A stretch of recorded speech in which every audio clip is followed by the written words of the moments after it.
noticed her walking home from school one day.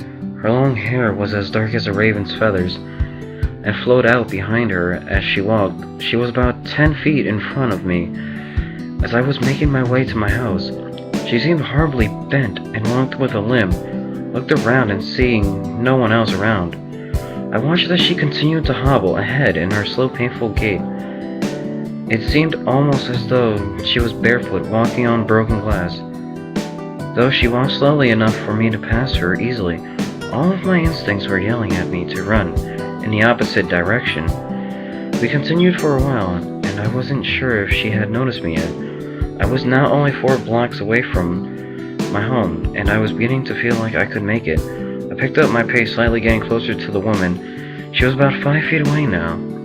Without warning, the woman stopped, realizing there was someone behind her. Slightly disturbed, I halted my pace, waiting to see what she would do.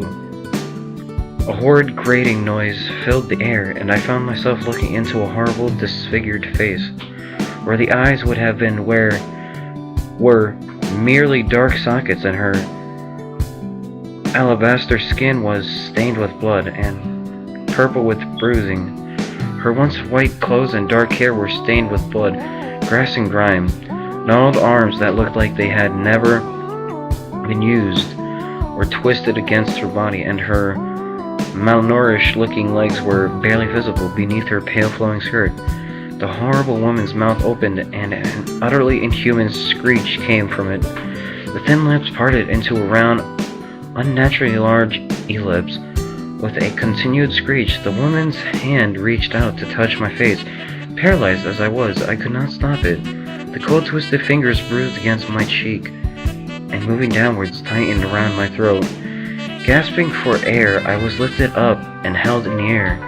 With a cry that I could not hear, I fell backwards, and my head hit the ground, my vision filled with stars. And that's all I remember from then until I woke up in my bed and being told that my neighbors had found me passed out and brought me to my parents. They found the bruises on my neck and assumed someone had attempted to assault me.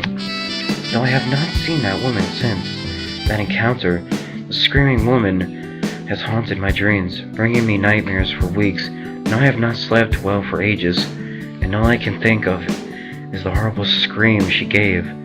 If there is one piece of advice I can give to anyone reading this, is that if you see a woman with black hair, a failing gait, and a dress that used to be white, you should run as fast as you can in the opposite direction.